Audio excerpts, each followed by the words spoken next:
Hola, buenas tardes. Muchas gracias por venir a esta presentación del libro de Isabel.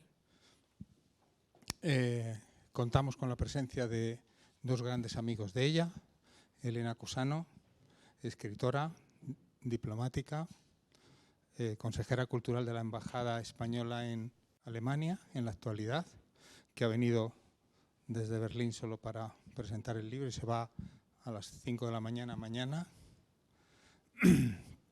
Y Francisco García, compañero de Isabel desde hace 40 años. Sí. Y abogado del Estado y también natural de Tarragona. Ellos van a hacer la presentación del libro.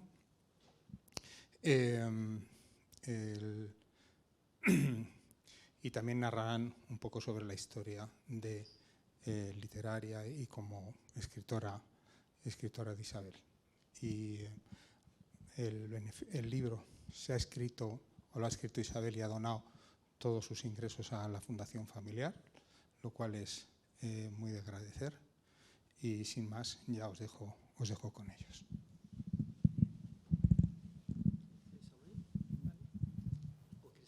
¿Empiezo yo? ¿Quieres decir algo? Sí. Un agradecimiento. Sí. Bueno, pues, ¿y dónde está el libro? Tendríamos que tener el librito aquí. Pasa. Bueno, pues la verdad es que yo esperaba que por ser lo que es lunes a las 7:30, pues viniera poca gente. Y por aquí veo alguno que otro, véase Harry, que no podía venir, lo ha conseguido. Y bueno, os agradezco de corazón a los que habéis podido venir, a pesar de que la hora y el día no es bueno. Os lo agradezco de verdad mucho. Bueno, pues este librito con el que estoy yo aquí es quizás el libro que yo más quiero. Es que de alguna manera, a ver, esta mañana yo me encontré con una amiga que siempre me transmite bastante seguridad y me apetecía hablar con ella del libro, que por cierto está por ahí levantando la mano. Y bueno, pues estuvimos hablamos de nuestro muy admirado Jesús Ferrero y recordamos una frase que suele decir él, que a mí me gusta mucho: la madre es la primera y la última tentación. Estoy de acuerdo. Eso lo decía también Freddie Mercury. Fue su última tentación, también fue su primera, pero fue su última tentación. Mama, please, let me back inside. Le pide regresar al útero. Bueno, me parece maravilloso el escrito a la madre. Yo, de todas formas, solamente cortito, deciros que yo añadiría que cuando se tiene al hijo, desde el momento en que se concibe, y no digo ya en el parto, entonces pasa a tener todo el protagonismo. Eso no quiere decir que la madre sea siempre la referencia primera y la amiga incondicional. En mi caso, alguien a quien echo muchísimo de menos. Pero el hijo es ahora donde encontramos nuestras inquietudes, lo que queremos alcanzar, donde encontramos la tentación de que nuestras inquietudes de alguna manera las propias, él pues las lleve a cabo, lo cual es muy injusto, pero es la tentación. Este libro yo lo considero, le pondría un nuevo concepto, es el libro al hijo, no escrito al libro, al hijo, ¿vale? El libro al hijo. Bueno, pues quiero presentaros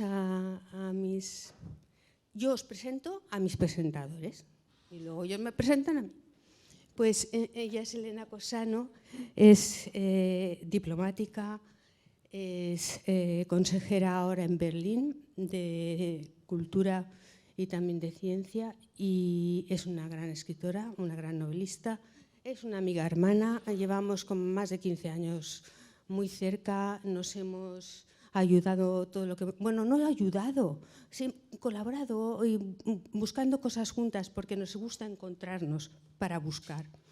Elena, para mí es un honor de verdad que esta gran amiga por primera vez venga a presentar un libro mío. Estoy muy agradecida. Él es Francisco García Gómez de Mercado, es abogado del Estado, es escritor de novela, es escritor de estos tochacos que estudian en la universidad, en la Facultad de Derecho. Bueno, yo esto me enteré porque estando en su despacho, de repente aparece Natalia, que trabajaba para ella. Yo creo que estaba preparando abogada para la Comunidad de Madrid y me dice, mira Isabel, mira lo que estoy estudiando. Digo, hostia, qué barbaridad, pero ¿cómo puedes estudiarte todo eso? No, si yo no me refiero a esto. Mira bien lo que pone ahí. Digo, como dice García Gómez de Mercado, digo, perdón, no. Dice, sí, tengo al jefe en la sopa. Lo estudié en la universidad y lo estoy estudiando ahora en las oposiciones. Así que, bueno, pues estamos con un referente en el mundo del derecho y ya nada más, que ellos os cuenten un poquito. ¿Empiezas tú? Venga. Bueno, pues empiezo yo. Me preguntaba Isabel si mi intervención sería como amigo, como abogado, porque al fin y al cabo, aparte de que lo sea, el libro hace una referencia a lo legal, en la referencia a las togas, o como escritor, que bueno, en realidad, escritor literario, yo solo he escrito un libro, de derecho efectivamente he escrito varios, de montaña también he escrito 3, pero bueno, o sea que de literario tengo poco, pero bueno, algo también tengo.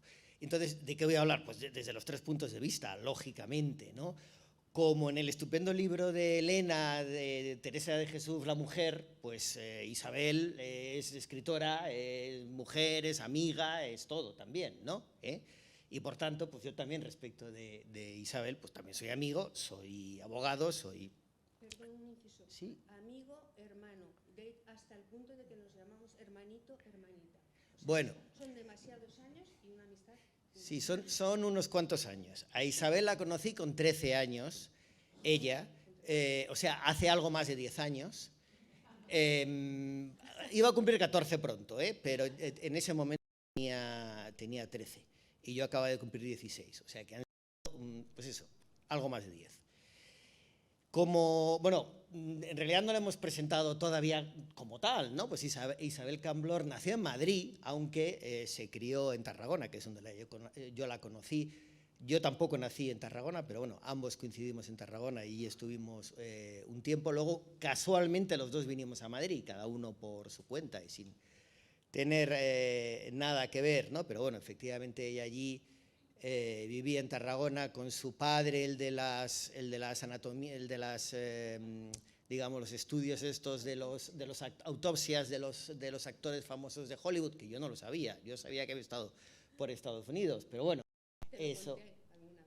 Bueno, me lo contaría, pero no me acuerdo. Hace 20 años. Hace algo más de 10 años. Pero bueno, el caso es que sí, efectivamente yo conocí a la Isabel inocente niña homicida casi.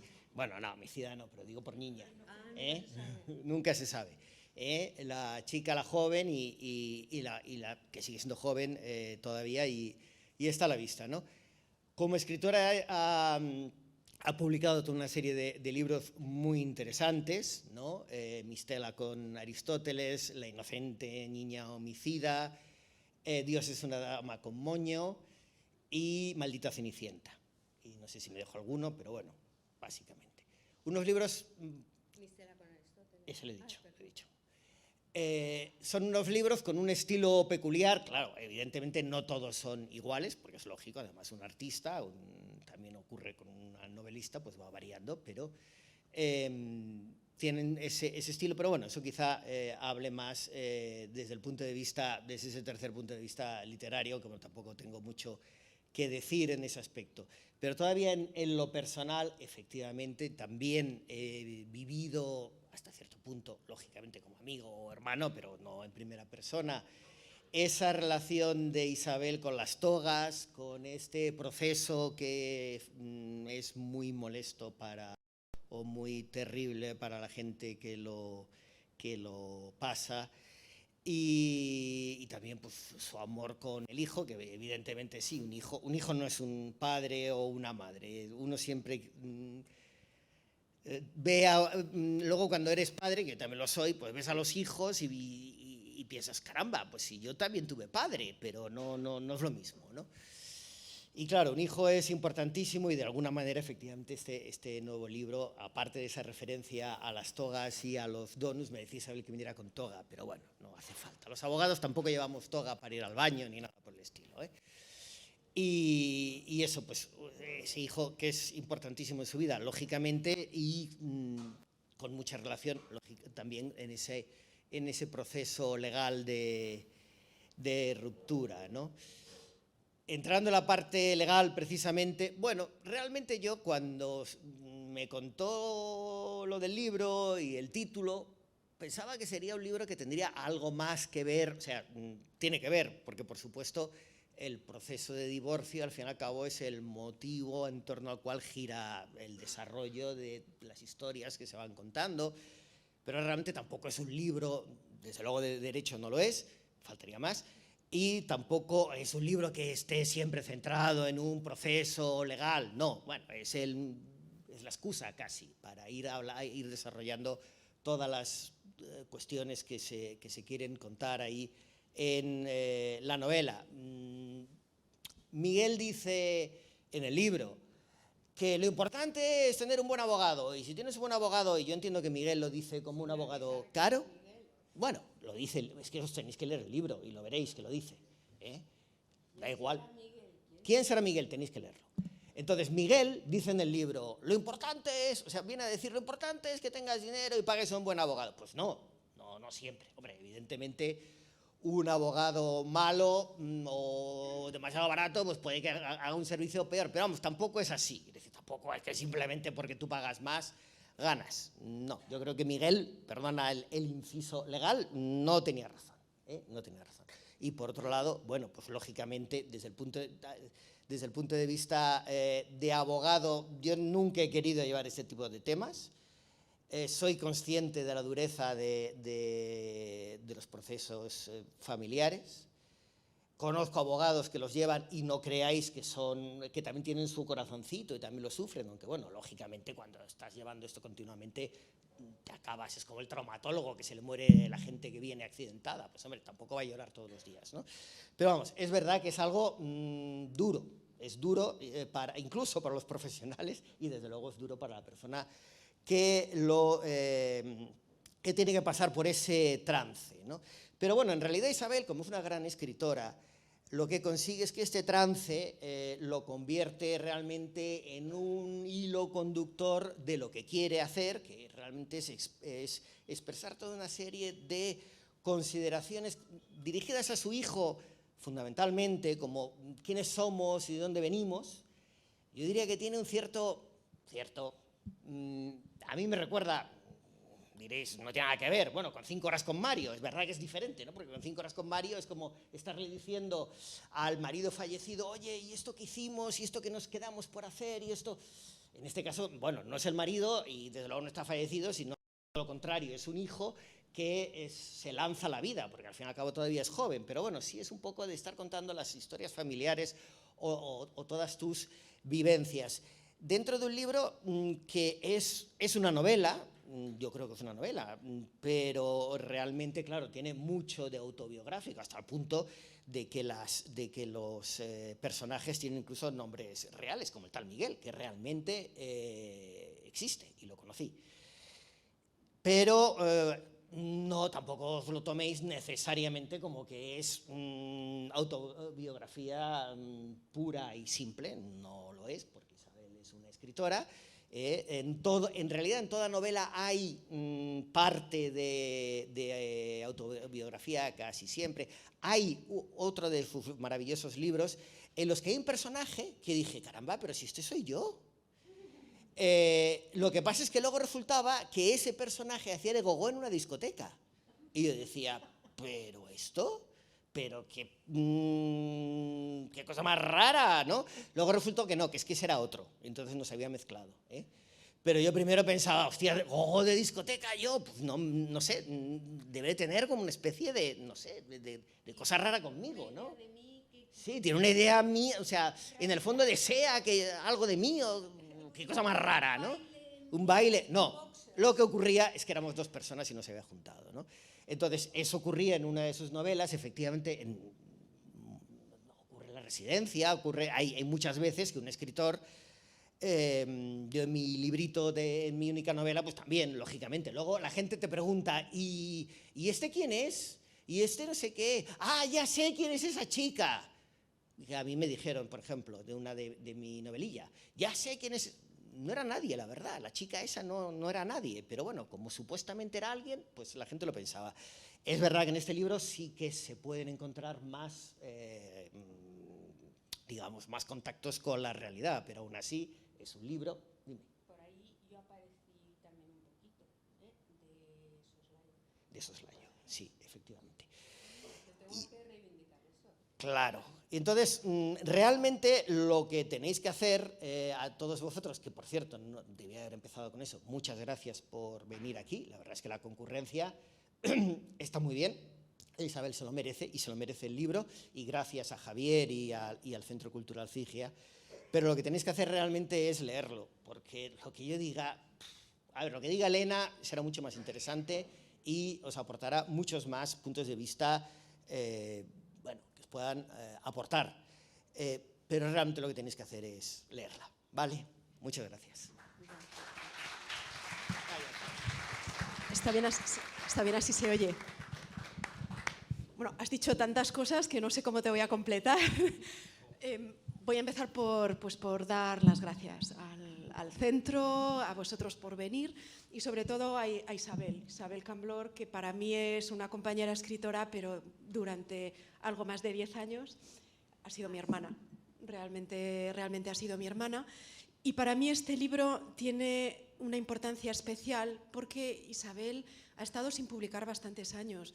Yo la conocí en una etapa en que ella pues estaba publicando mucho, con una cierta frecuencia, y luego una especie de silencio poético, una especie de paréntesis, que espero que ella nos cuente, y de pronto veo este libro como un resurgir en que nos sorprende a todos con algo diferente, impactante, porque me parece que Donuts en Sala de Togas es un título realmente impactante, así como la portada, me parece que llama la atención y que es algo pues poco habitual.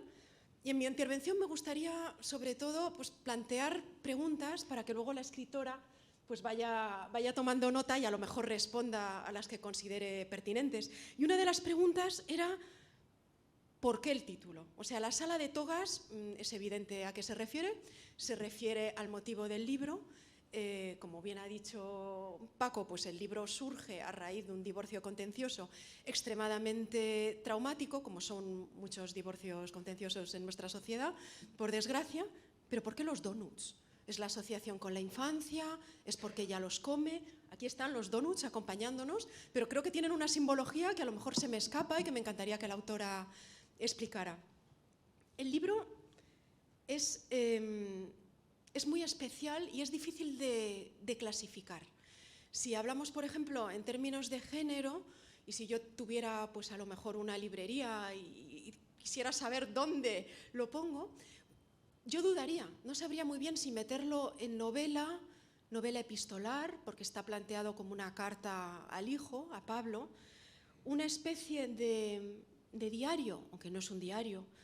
La propia Isabel Camblor hablaba de libro de autoayuda, pero eso me parece hiriente para el libro. Los libros de autoayuda generalmente son literariamente muy flojos y esto es un gran libro, escrito con el estilo que es propio de la autora y que me gustaría intentar dar unas pinceladas de lo que es ese estilo, porque a lo largo de su obra veo que es algo que realmente, bueno, lo mismo que a García Márquez o que a todos los grandes escritores, Borges, Proust, es verdad que de libro en libro el estilo varía, porque obviamente el estilo pues, se tiene que adaptar al objeto, a lo que está describiendo, pero siempre se reconoce.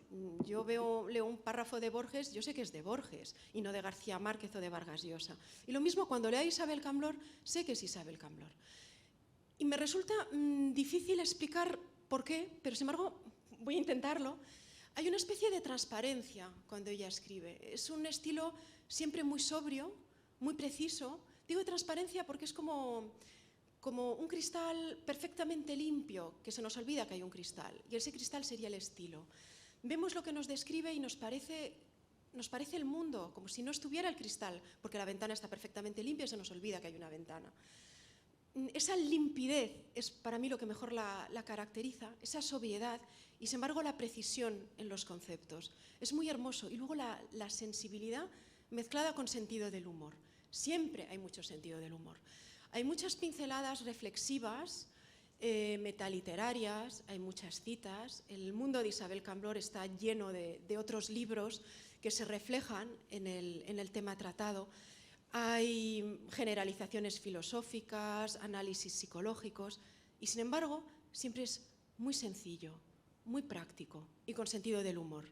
Para mí es algo que la caracteriza. Hay una especie de ternura, de compasión y de humildad a la hora de escribir que me parece muy hermosa y que muy pocos autores tienen, porque es muy fácil ser pedante y ponerse a acumular adjetivos. Es mucho más difícil encontrar la palabra justa, la palabra que realmente conviene en esa frase, ni más ni menos. Y creo que eso Isabel lo hace de una forma magistral. Las frases tienen la cadencia exacta que tienen que tener y no les sobra ni una palabra ni una sílaba. Eso es mágico, es gran literatura y es algo que está presente en toda su obra. Si hablamos de géneros, como decíamos, ¿qué es? ¿Autoayuda? No. ¿Novela? Está novelado, pero yo no diría que es una novela. Es en cierta forma un testamento espiritual, es un legado a su hijo, es una declaración de amor.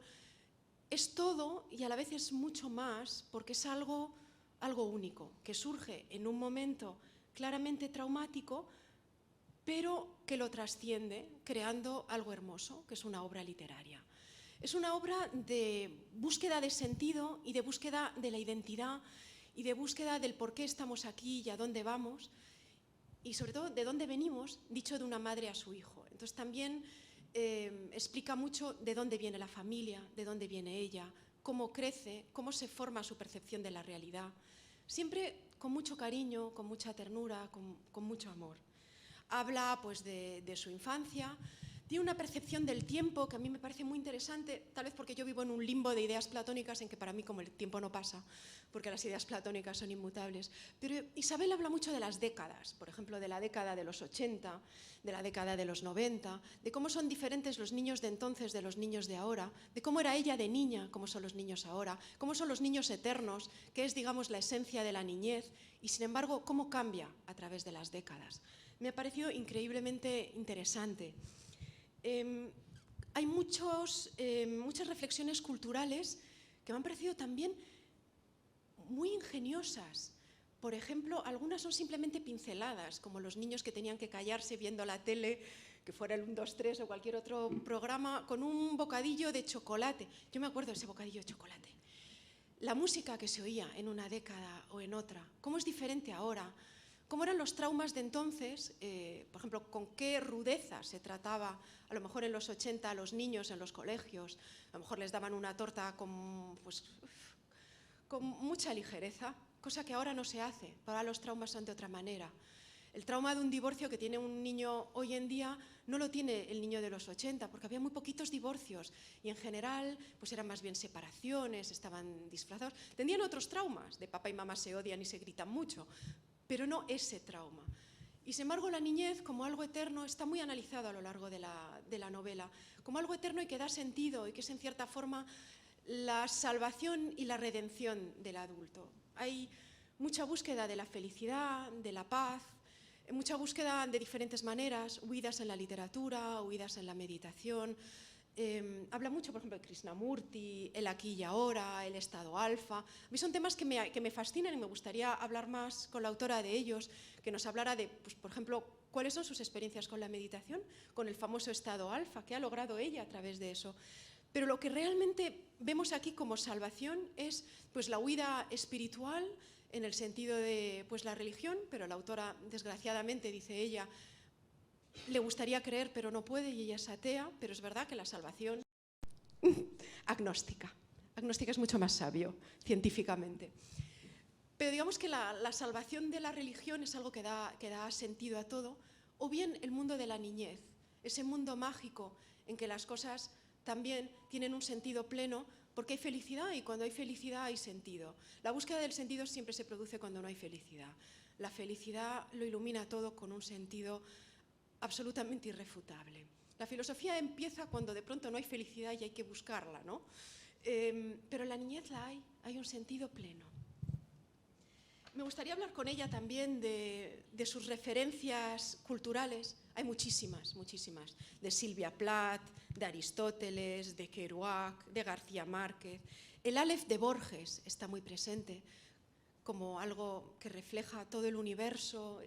Nos explicarás exactamente qué es para ti el Aleph. No el de Borges, sino el tuyo. ¿Qué es el Aleph en tu vida?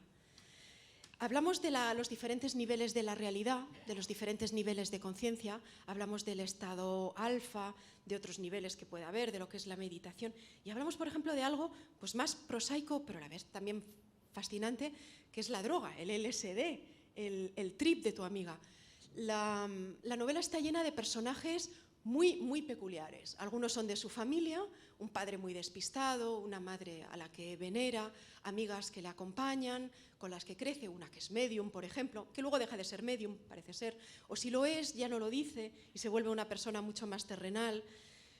Hay un alter ego, que es Leo, que yo no sé si es un personaje real o es un desdoblamiento literario de la autora, también me gustaría que nos lo contara.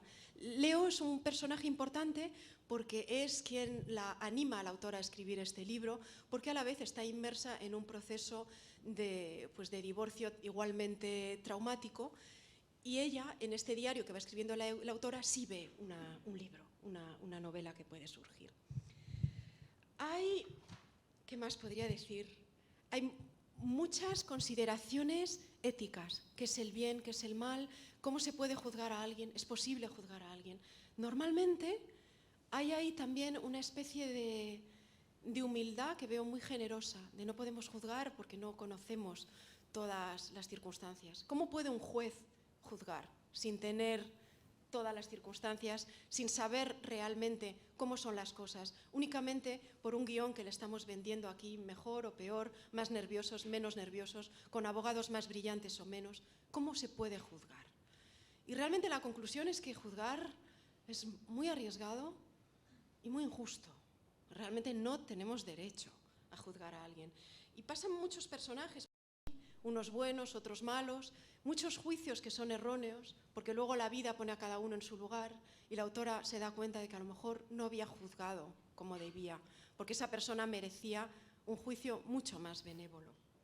Personas que decepcionan y personas al revés, que resultan ser héroes cuando parecían a lo mejor cascarrabias o gente mezquina, y que no lo es. Hay un proceso de divorcio que permea todo el libro y que sin embargo no se cuenta. Y eso también me ha parecido muy elegante, porque un libro en que se contara a rajatabla un proceso de divorcio, pues sería muy cuesta arriba de leer. Y sin embargo es un libro maravilloso, es una delicia leerlo.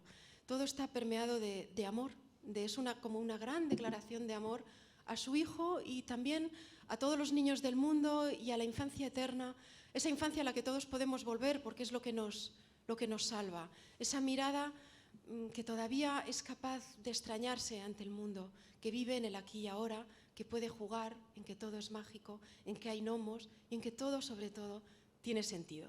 No sé si después de esta introducción la autora quiere tomar el relevo y responder a las preguntas que he planteado. Recuérdamelas. Pues empiezo. El título. ¿De dónde surge el título? Uy. My God, ¿de dónde surge el título? Vamos a ver. A lo largo de la novela nos vamos a encontrar a una protagonista que tiene ciertos tics, digamos, neuróticos.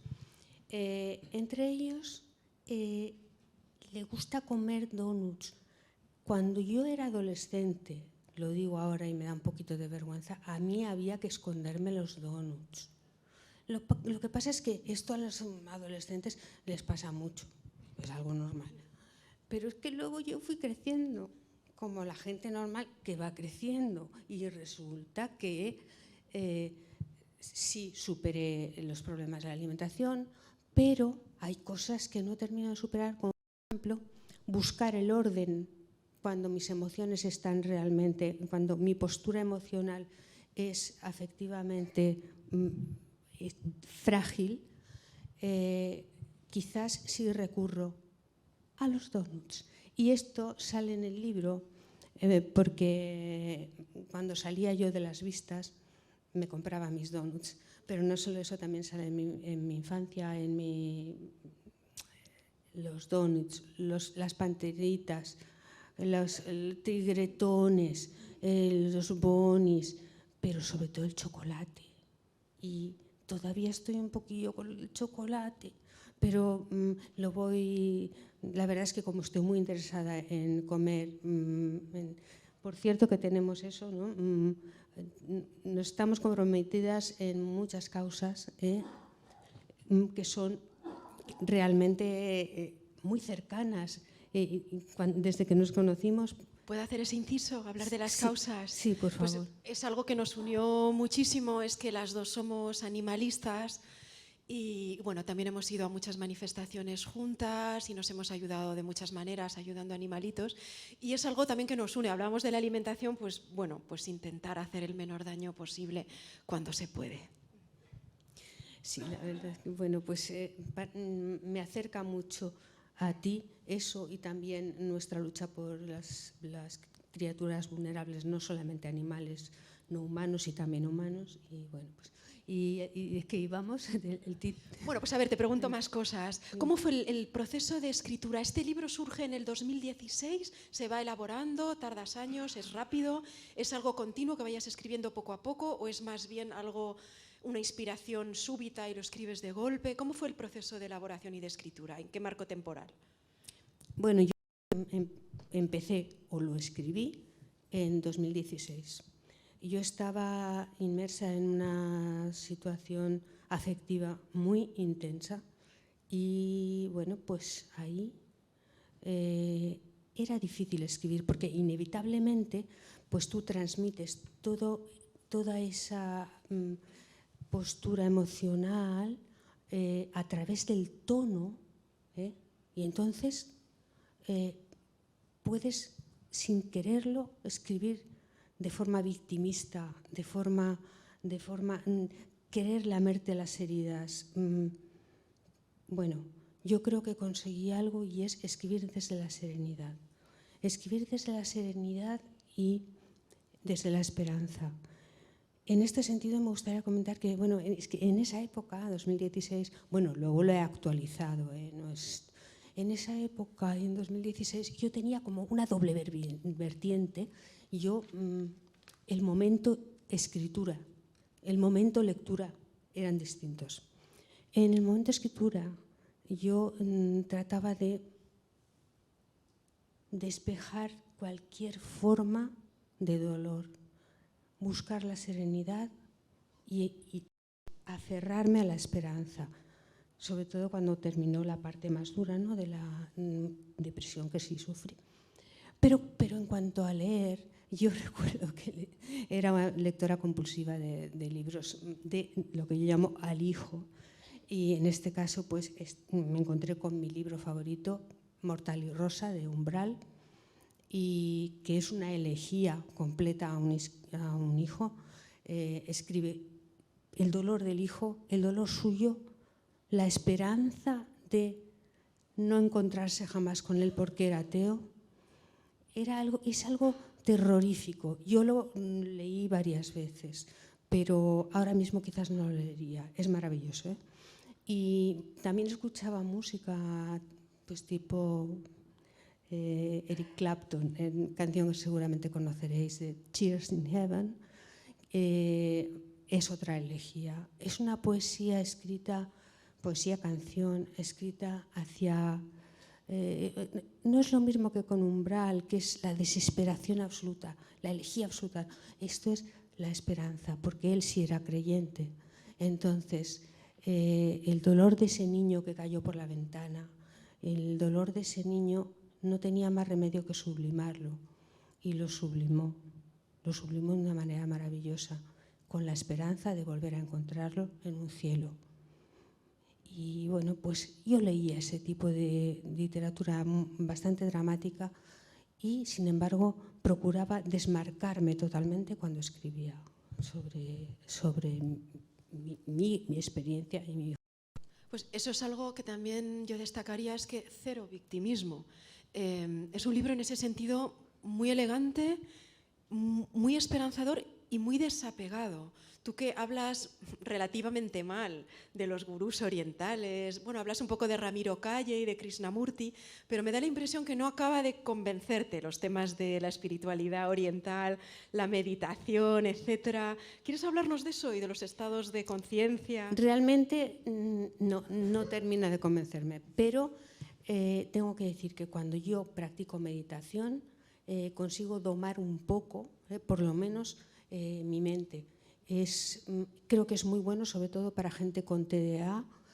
Y bueno, pues también hay formas, no solamente en la meditación, que los orientales nos enseñan, nos muestran, sobre todo la orientación hacia el amor, también los occidentales. Pero el occidental es un poquito más agresivo y ahora está muy de moda el coach, el que todo es bueno, todo es maravilloso. Bueno, pues yo creo que no todo es bueno, no todo es maravilloso, y que si queremos fingir que la felicidad está ahí, siempre, siempre, siempre, siempre, a lo mejor más de uno cae en la situación autolítica, porque ve que todo el mundo considera algo maravilloso todo, y él siente una desesperación absoluta. Yo creo que deberíamos desestigmatizar ese dolor, esa depresión, esos problemas que estamos expuestos todos, que nos creemos superiores y fuertes y lo hemos superado. Cuidado, en cualquier momento llega la depresión, o la de nuestro hijo, o la de nuestra madre, y hay que comprenderla. Otro tema, pues hablando de la depresión y tal, es la búsqueda del orden de la que ya hablamos, y hablas de diferentes personajes que encontraron el orden diferentemente. Por ejemplo, pues las matemáticas para Ernesto Sábato, el arte geométrico abstracto para Kandinsky. Y yo me preguntaba, ¿para ti el orden lo encuentras a través de la escritura? El orden es tan difícil de encontrar, y yo siempre he sido una gran... Voy a la caza y captura del orden. Me parece que cuando leí a Sábato, la verdad es que me ayudó mucho, pero para mí el gran buscador de orden es Borges. El Aleph es lo que me ilumina. Explícanos el Aleph para ti. El Aleph es el lugar donde se encuentra todo, todas las luminarias, todas las fuerzas, todos los sentimientos, todas las emociones, todas las cosas físicas, todo. Un lugar donde se encuentra todo. ¿No existe? Sí, el Aleph. El Aleph existe. Y eso, para mí, sería maravilloso que existiera no solamente a nivel literario. Yo amo el Aleph. Amo el Aleph. Es otro de los puntos que señalaba, es que tu libro está plagado de referencias literarias, muy sutiles, muy elegantes, pero bueno, está el Aleph de Borges, que es omnipresente, pero luego, por ejemplo, hablas de García Márquez, El olor de la guayaba, y cómo en la niñez se percibe el realismo mágico, ¿no? ¿Cuál es la diferencia entre la niñez y el ser adulto? Y cómo en la niñez se va construyendo una visión del mundo que el adulto, en cierta forma, ya tiene construida. Tú te has construido un mundo de diferentes referencias literarias, y ese es un poco el mundo que nos transmites a través de este libro. ¿Qué le dirías a tu hijo con respecto a este mundo literario que da la impresión de que no es de su generación? Me da la impresión de que él está en una generación en que las referencias son otras. No tienen nada que ver. No tiene nada que La ver. generación Z, la generación Z. Bueno, pues... ¿qué le diría a mi hijo? Lo que le he dicho en el libro. Cada uno debe buscar el orden a partir de sus inquietudes, de sus emociones, de su fuerza, y pienso que él puede encontrarlo y yo debo respetar su forma de encontrarlo. Pero por encima de todo, el orden. El orden creo que nos puede llevar a, de alguna manera, salvarnos. Pero bueno, esa es mi impresión personal. Cada uno tiene la suya. Un punto que también me ha llamado la atención dentro de las referencias literarias, Ana María Matute, a quien me da la impresión que admiras mucho, hablas de su depresión, su gran éxito. ¿Es en cierta forma un modelo? ¿Te identificas con ella? Una persona brillantísima con etapas de depresión, con una vida difícil a pesar de su gran éxito. Que si me identifico con ella, la amo, entre comillas. Bueno, ella sufrió algo parecido, bueno, salvando las diferencias, le quitaron a su hijo. La única manera en que podía ver a su niño, era otra época, era porque su suegra generosamente de vez en cuando le dejaba verlo. Sufrió muchísimo y a partir de ese sufrimiento de perder al hijo, entró en una depresión que duró 5 años, 10, 15 años, 20 años, 30 años sin escribir nada. Y de repente sale de la depresión, ni se sabe cómo, empieza con una fuerza impresionante y la tía se convierte en una de las grandes escritoras, si no la mejor, en lengua española. Admiro ese paso, esa fuerza de una depresión de 30 años y pido otra vez la desestigmatización de las personas que están deprimidas, como si fueran locas. Por favor, que todos estamos expuestos. Y bueno, pues para mí esta persona es admirable, todo lo que consiguió, hasta donde llegó hasta lo más alto, y con la tranquilidad con la que murió abrazada a su peluche. También me ha llamado la atención cómo describes la depresión, en general las enfermedades mentales que los demás no ven. Sé que te apasiona la psicología, a mí también, que lo has estudiado, pero me llama sobre todo la atención cómo lo haces como una persona que de pronto se levanta por la mañana y resulta que es de hojalata. Y entonces pues ya no es de carne y hueso, sino de hojalata, con una fragilidad enorme. Pero lo terrible es que nadie lo ve. Nadie lo ve. Y eso me parece una forma tan inteligente de decirlo, porque es como cuando tienes una depresión brutal y te dicen, bueno, ¿y por qué no sales y te diviertes un poco? Y es como, bueno, a ver, que es que no puedo. Y es verdad que hay socialmente mucha incomprensión hacia la depresión. Parece que es una cuestión de fuerza de voluntad, ¿no? Que uno está deprimido pues porque es muy vago, porque le apetece, porque se deja llevar, y que vamos, que uno toma las riendas y ya está, y todo bien.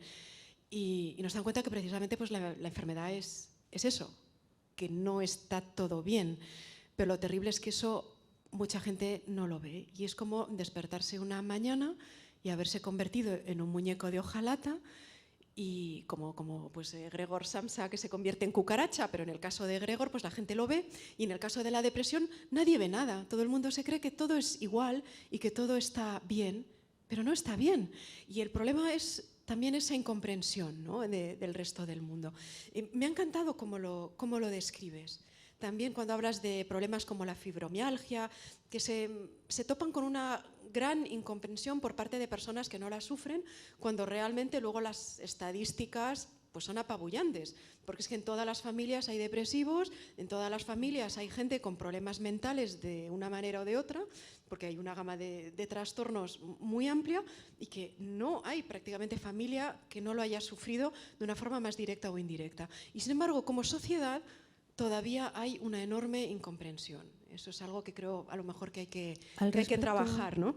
Quisiera decir eso, que bueno, en mi caso, para conseguir una pequeña discapacidad, tuve que llevar, si yo no llevé 100 documentos en los que se demostraba que había pasado por esto, que tenía la espalda tal, que tenía el tal y cual, y que todo iba relacionándose con la fibromialgia. Bien, me dieron una pequeña discapacidad, pero tener que conseguir una pequeña discapacidad llevando un montón, y luego como la gente te ve tan contenta y tan feliz, ¡ay, yuji! Sí, me duele un poco la espalda, tal. ¿Qué vas a hacer? Tú no puedes empezar a lloriquear y que te compadezcan, es lo peor. Entonces, lo que tienes que hacer es lentamente intentar superarlo, hacer meditación, hacer yoga y todo eso. Pero realmente hay una incompresión brutal y hay gente que pierde la vida y que comete autolíticos por culpa de enfermedades de este tipo. Yo iba a proponerte que diéramos la palabra al público por si quieren preguntarte cosas sobre el libro. Perfecto, si alguien quiere. Uy, montones.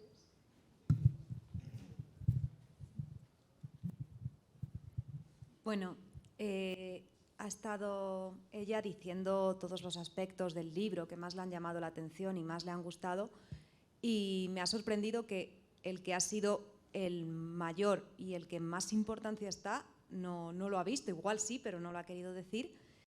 Y es el hecho de que, vale, el libro está escrito desde la serenidad, pero lo que más me llama la atención es no hablar jamás mal de la otra parte. El hecho de, al hablarle a Pablo, nunca, tu padre hizo esto, tu padre te ha hecho esto, no. De hecho, prácticamente no se le nombra.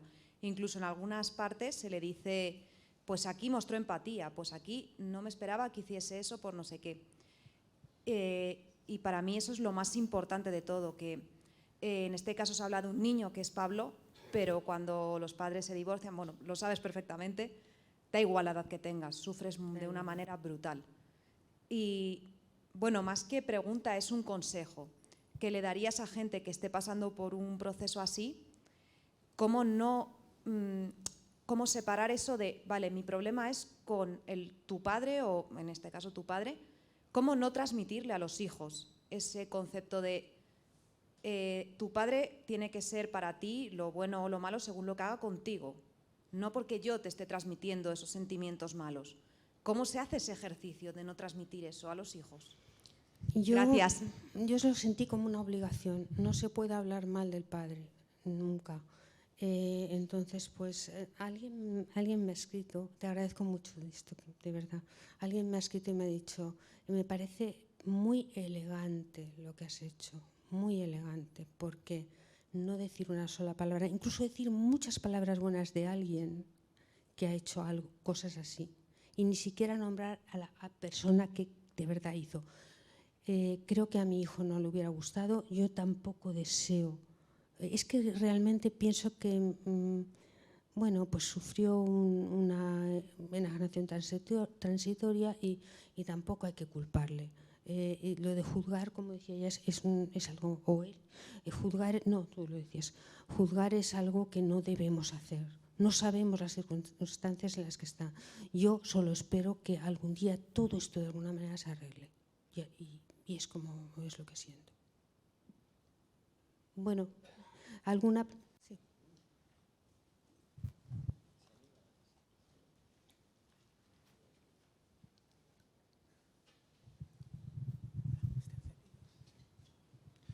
Hola, buenas tardes.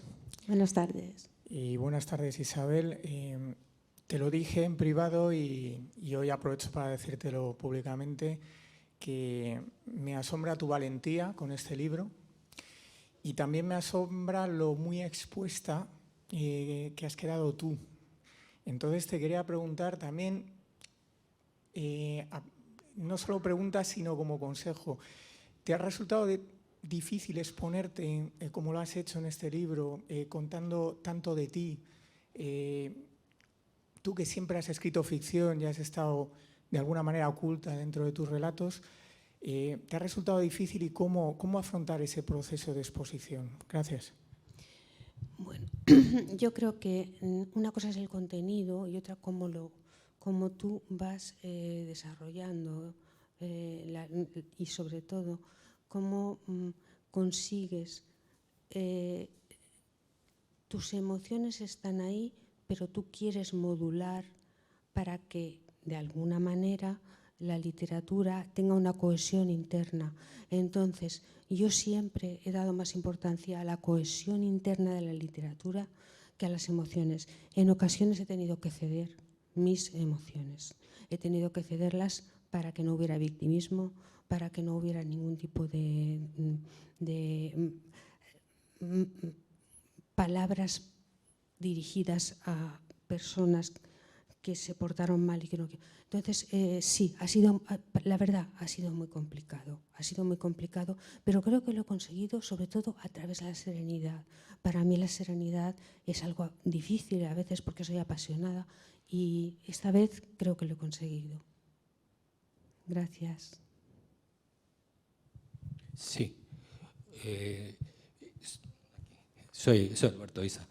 Yo ayer, cuando terminó el partido del Madrid, cogí el libro. Pero es que no te veo. Ayer, ahora sí. Hombre, es que soy pequeño. Soy veo. bajito, no. No, es que ayer, cuando terminé el partido del Madrid, pues yo había comprado el libro y lo iba a empezar a leer, pero cogí y me puse a leer otro antes que este, ¿sabes? Muy mal. No, bueno, lo terminé ayer a las 4:30 de la madrugada, me lo leí entero. Me lo leí después del partido y lo he visto. Y me sorprendió en aspectos muy positivos, porque no me esperaba ese libro, no me esperaba un libro con tanta fuerza, y menos, a ti te veía mucho más frágil, y te he visto fuerte. Te he visto fuerte, te he visto más hasta ahora, como cuando te cruzas con tu marido, tu exmarido y su mujer y tu hijo y tú, y le saludas, y dices, esta señora la conozco yo de algo, y luego te dice, si era papá, ¿no? O sea, que eso lo describes en el libro, pues te he visto más así, como siempre un poco, y en cambio te he visto muy fuerte en ese, lleno de cariño, lleno de pasión, el libro. Sobre todo al final me he perdido un poco, también eran las 4, y me he perdido un poco cuando empiezas con el purgatorio, con el cielo, con el infierno y con todo esto ya, ahí me he perdido un poco. Pero sí que me ha llamado muchísimo, porque yo me esperaba otro tipo. Yo cuando he visto lo de las togas y tal, pensaba mucho más lo que habéis dicho antes, enfocado mucho más a una situación con esta. Lo que sí que me ha dado la impresión, ya te digo, de verdad, que lo has escrito como un poco desde fuera, mirando un poco desde fuera, que eso es lo que le ha dado la fortaleza que yo veo, superando esas cosas con mucho cariño, pero no he visto nada, excepto con Miguel, el Miguel I, ¿sabes? No he visto nada que fuera como una correspondencia a ese cariño que tú has puesto en el libro y esa fortaleza. Quizá a lo mejor lo has hecho así, que no querías que se viera ese cariño. Está tu hijo, y de tu hijo, bueno, pues todos los consejos, todo lo que le dices, todo lo que haces, la descripción del de Hojalata, yo creo que es preciosa, ¿sabes? Pero sí que me ha llamado mucho la atención, y bueno, la verdad es que te he visto fuerte, fuerte. De corazón, Alberto, muchísimas gracias. ¿Alguien más? Dime, Josefina. Bueno, yo no he leído el libro, ninguno de los que tú has escrito. Gracias. No he leído tu libro, no he leído nada de lo que has escrito, te conozco hace muy poquito tiempo, pero en una conversación con Javier, que siempre le pregunto, cada vez que hablo con él, y está muy bien, está tal y cual. Bueno, y yo le dije, es impresionante la sensibilidad que tiene Isabel, porque cuando la tratas, cuando estás con ella, aunque sean 5 minutos, irradias una sensibilidad, pero en positivo, como alegre, como esperanzadora, efectivamente. No me cabe duda ahora, y además te quería dar las gracias por esos 2 amigos que tienes ahí al lado. Me están haciendo pasar una tarde fenomenal. Sois extraordinarios, os admiro. Yo quisiera haber tenido amigos así también. Tengo muy buenos, pero así tan cultos. Tienes una pareja maravillosa. Eso sí. Eso y te sí. diré, y que tienes muchísima familia con la que nos encontramos muchas veces. Y quiero decirte que para sensibilidad la tuya, bonita. Bueno, que muchísimas gracias, que lo voy a leer muy interesada, y que no puedes pasar malos ratos porque es que eres estupenda, o sea que ya lo sabes. Bueno, pues si no hay más, ella ahora podrá firmar los libros a quien quiera comprarlo y hay ahí preparado una pequeña bebida y un pisco labis para quien quiera algo. ¿Vale? Muchísimas gracias.